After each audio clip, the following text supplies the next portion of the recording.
Good afternoon, students. Yesterday we have discussed about the dry process of the manufacturing of cement. Now today we are focusing on wet process for the manufacturing of cement. When the raw materials are soft, then the wet process is preferably to be used. The cement is manufactured by the following procedure. The first step is mixing of raw materials. In the wet process, there are two raw materials which are already discussed in previous classes, calcareous and argillaceous. Initially, calcareous materials are crushed using crushers and argillaceous materials are washed with water in a container. After crossing, the limestones are stored in silos. Similarly, after washing, the clay is stored in basins.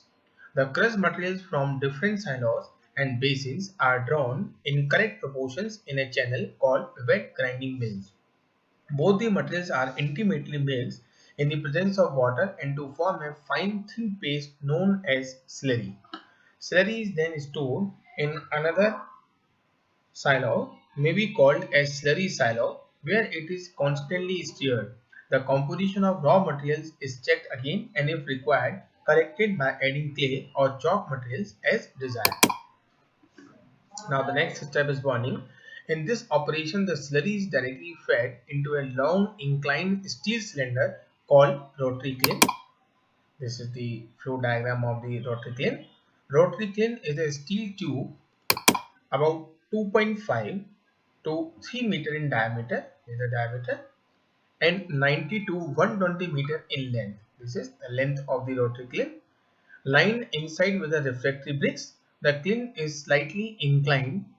You see that slightly inclined downward towards the exit, and it can be rotated at a desired speed. It is rotated on the basis of rollers as it is mounted on a roller bearings. These are the roller bearings. You see that these are the three important zones of the rotary kiln. This is the first zone, upper zone. This is the second zone, this is the central zone, and the last zone is the end zone.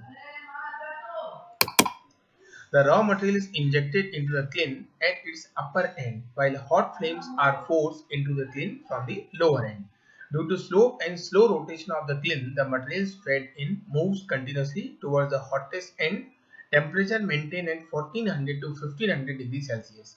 As the material passes through the kiln, its temperature is raised and the chemical reactions takes place. There are three important zones of the kiln. Drying zone, which is the upper zone, in the upper part of the kiln where the temperature is about 400 degrees Celsius. Most of the water in the slurry gets evaporated in this zone. Calcination zone, which is the central zone, the temperature is about 1000 degrees Celsius where the limestone undergoes decomposition to form quicklime and carbon dioxide, and this gas escapes out. And the third zone is burning zone. Third zone is burning zone, lower zone. The temperature of this zone is around 1500 to 1600 degrees Celsius. The mixture melts and forms little rounded pasty mass which is called clinkers. The main reaction taking place are as follows. These are the reactions. Calcium oxide reacts with silica to form dicalcium silicate. Similarly is the tricalcium silicate.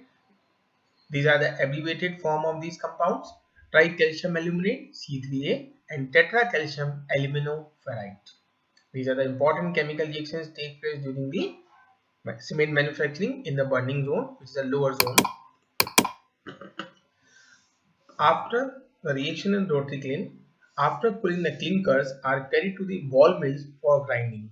The clinkers are mixed with 2 to 3% gypsum during grinding. The gypsum is used as a retarder for setting of cement. Otherwise, cement when mixed with water will set quickly, which is not favorable for the strength of cement. And after finally packing, the ground cement is stored in silos and then packed into a bags by the automatic packing machines. This is the flow diagram of the cement manufacturing. Raw material: calcareous, argillaceous, crushing, washing, then grinding, either dry process and the wet process. In both processes, the dry powder or slurry is formed. These are mixed in rotary kiln where chemical reactions takes place. After clinkers are formed, now clinkers pass through the coolers and then finally grind mills and finally converted into a Portland cement, which is packaged and supplied. Gypsum is most important ingredient of the cement which is used at this stage during the grinding. This is the main differences between the dry process and wet process. Dry process is generally slow while the wet process is faster. The cement produced is of inferior quality, while here the cement produces superior quality. The process is adopted when the raw material are quite hard. The process is adopted for any type of raw material. Fuel consumption is low here, while fuel consumption is higher. This is the composition of the cement and the chemical formula and the setting time. Tricalcium silicate 45%, setting time is 7 days. Dicalcium silicate 25%, 28 days.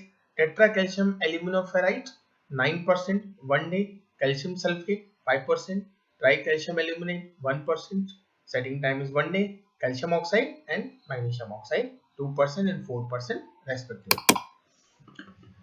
Setting and hardening of cement. Cement when mixed with water forms a plastic mass called cement paste.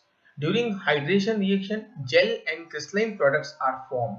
The interlocking of the crystals bind the inert particles of the aggregates into a compact rock-like material. This process of solidification comprises of setting and hardening of cement. Setting is defined as the stiffening of the original plastic mass due to initial gel formation, and the hardening is development of strength due to crystallization. Due to the gradual progress of crystallization in the interior mass of the cement, hardening starts after setting. The strength developed by cement paste at any time depends upon the amount of gel formed and the extent of crystallization. The setting and hardening of cement is due to the formation of interlocking crystals reinforced by rigid gels formed by the hydration and hydrolysis of the constitutional compounds.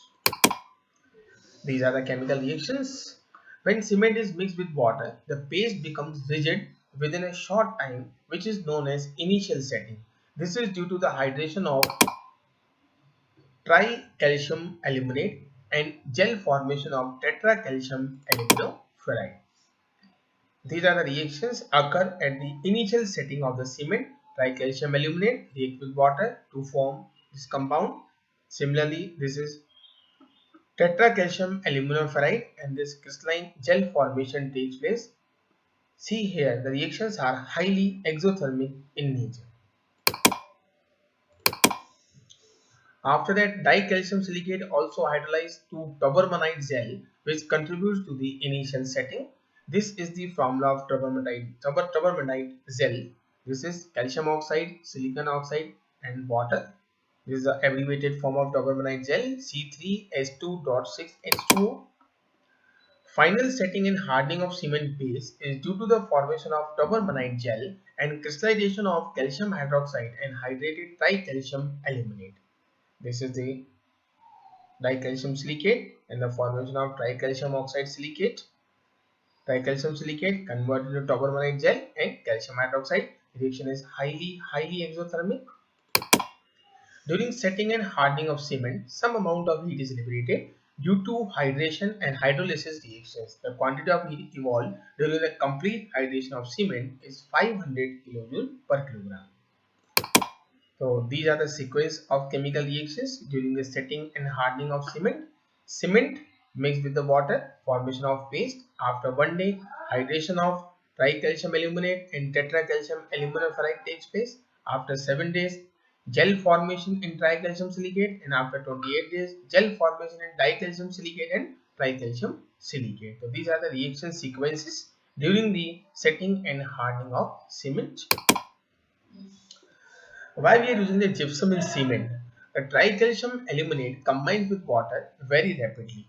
In this manner, after the initial setting, the paste becomes soft and the added gypsum retards the dissolution of tricalcium aluminate by forming this insoluble calcium sulfoaluminate. This reaction prevents the high concentration of alumina in the cement solution and hence retards the early initial setting of cement.